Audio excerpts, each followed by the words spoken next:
Assalamualaikum dan salam sejahtera saya ucapkan kepada pensyarah saya iaitu Dr. Kamaru bin Ismail.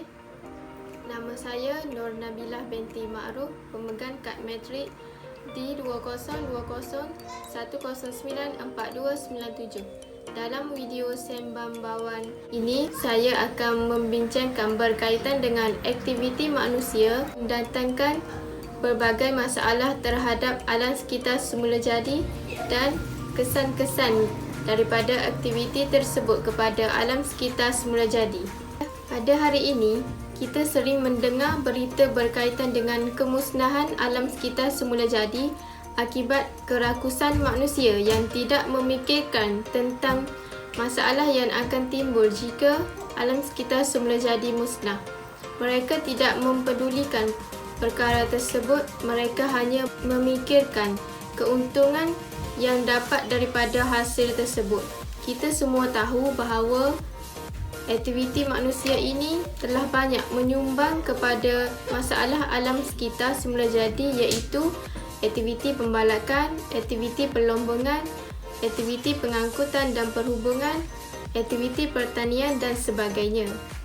Hari ini saya akan membincangkan dan mengupas berkaitan dengan satu aktiviti manusia yang memberi kesan kepada alam sekitar semula jadi, iaitu aktiviti pembalakan yang berlaku di kawasan hutan Malaysia.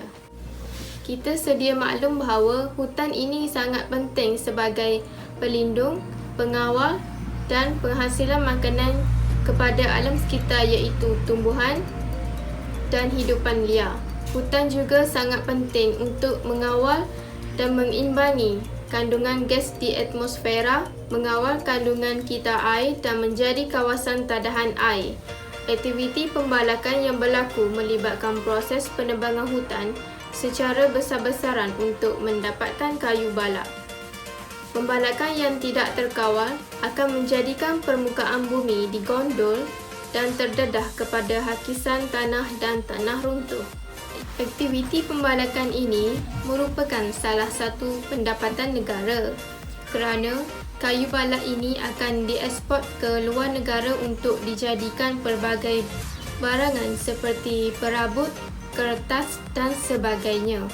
Aktiviti pembalakan ini dilakukan untuk dijadikan tapak bangunan, pembinaan jalan raya, tapak pertanian dan yang paling besar adalah pembinaan empangan yang terpaksa menenggelamkan kawasan hutan yang mempunyai pelbagai spesies. Contohnya pembinaan empangan bakun yang telah memusnahkan hutan semula jadi sebanyak 70,000 hektar yang sebesar Singapura telah dimusnahkan.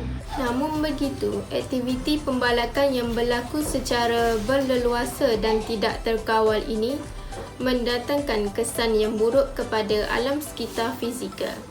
Aktiviti pembalakan ini sering berlaku kerana Malaysia berada di garisan khatulistiwa yang menerima hujan sepanjang tahun, menyebabkan hutan di Malaysia sangat berharga kerana bermutu tinggi.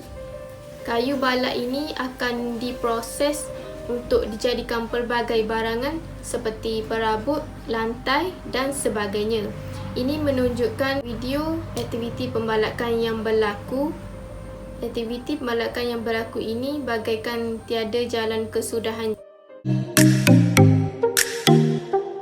Dengan berlakunya aktiviti pembalakan ini akan memberikan kesan yang negatif kepada alam semula jadi. Antara kesan yang timbul akibat aktiviti pembalakan tersebut ialah kemusnahan habitat flora dan fauna. Umumnya, kita mengetahui bahawa hutan merupakan tempat tinggal semula jadi bagi pelbagai spesies flora dan fauna. Kemusnahan hutan memberi kesan kepada kemusnahan habitat yang ada di dalamnya. Apabila habitat hidupan ini musnah, maka spesies tersebut akan pupus dan terancam kerana mereka tidak lagi mempunyai tempat untuk berlindung. Contohnya, haiwan yang diancam kepupusan ialah seladan, orangutan, gajah dan bagi tumbuhan pula ialah orkid hutan, periuk kera dan sebagainya. Bagi spesies burung pula, mereka akan terbang ke kawasan lain untuk mencari habitat baru bagi perlindungan mereka. Keadaan ini menyebabkan keseimbangan ekologi terancam dan negara akan kehilangan suatu khazanah yang tidak dapat diganti dengan kebijaksanaan manusia. Alam semula jadi telah membina semuanya selama berjuta tahun dahulu, sementara tangan manusia mampu menghancurkannya dalam tempoh beberapa dekad. Selain itu, kesan daripada aktiviti pembalakan juga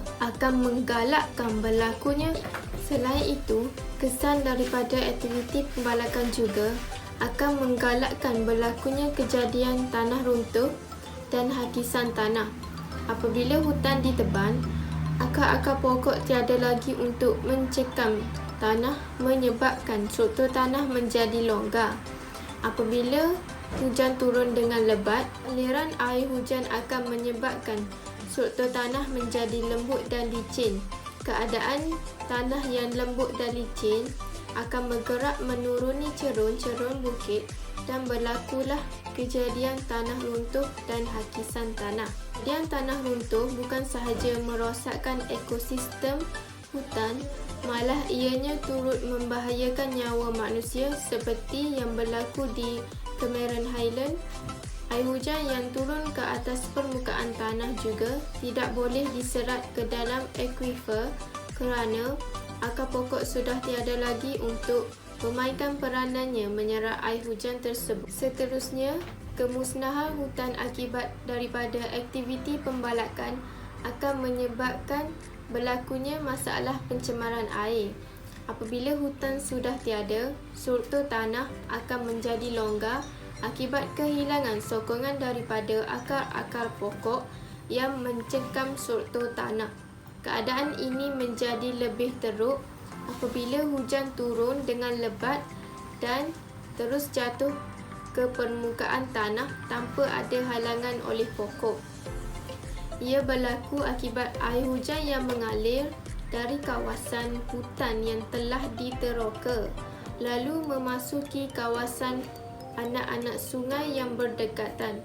Kawasan anak sungai yang tidak dapat menampung kuantiti air yang banyak menyebabkan air tersebut akan mengalir masuk ke dalam kawasan sungai yang luas dan membawa butiran-butiran tanah serta lumpur dari kawasan pembalakan ke dalam sungai, menyebabkan air sungai tersebut akan menjadi keruh, berkelodak dan sungai juga akan menjadi cetek kerana terdapatnya endapan yang dibawa oleh air hujan ke dalam sungai.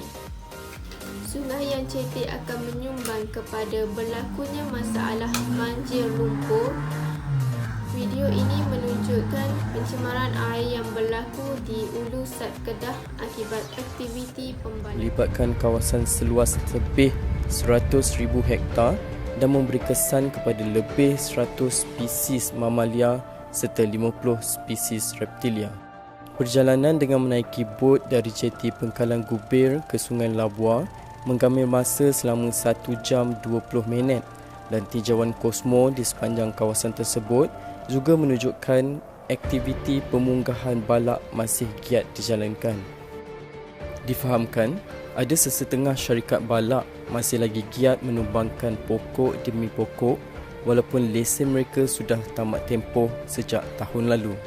Bagi seorang pengusaha bot, Zainuddin Abbas, 50 tahun, akibat pembalakan yang berlarutan, keadaan sungai kini semakin keruh.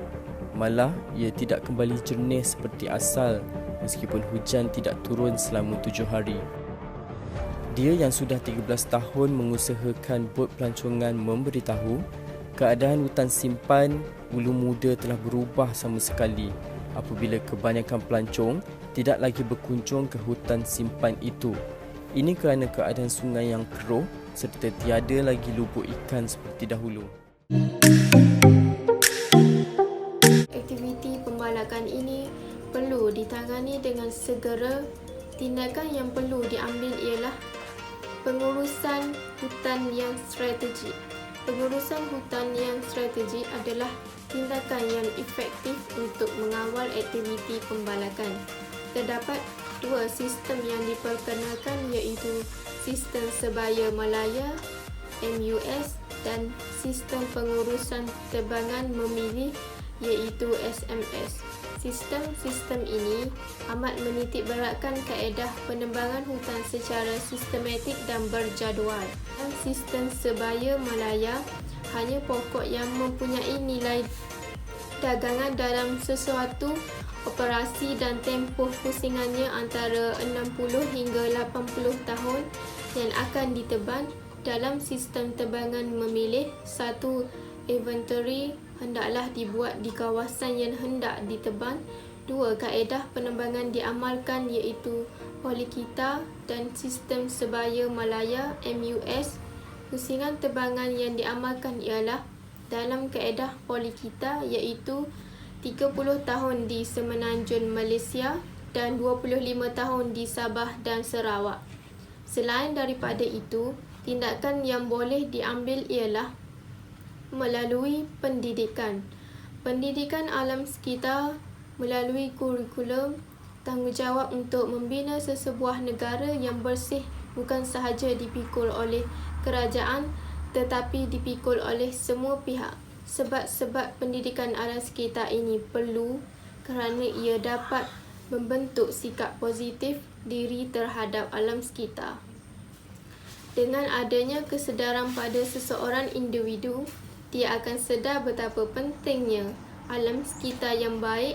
Pendidikan alam sekitar mula diperkenalkan secara formalnya pada peringkat rendah melalui KSSR dalam mata pelajaran sains sosial dan alam sekitar. Seterusnya, tindakan yang boleh diambil ialah mengadakan penghutanan semula. Tindakan ini dapat mengurangkan kejadian hakisan dan menjamin alam sekitar yang bersih pada masa akan datang. Pokok-pokok ini perlu ditanam selepas aktiviti pembalakan dijalankan. Pokok-pokok yang perlu ditanam ini merupakan pokok yang cepat matang, contohnya akasia, sertan, batai dan sebagainya. Penghutanan semula ini dijalankan di Jerantuk Pahan, Kuala Musan Kelantan, Tawau Sabah dan Sibu Sarawak. Saranan saya kepada masyarakat dan pihak yang bertanggungjawab ialah mereka perlulah sentiasa prihatin terhadap masalah yang berlaku kepada alam sekitar semula jadi, terutama hutan. Semua pihak perlulah memelihara dan memelihara hutan semula jadi untuk keperluan pada masa akan datang bagi generasi baru.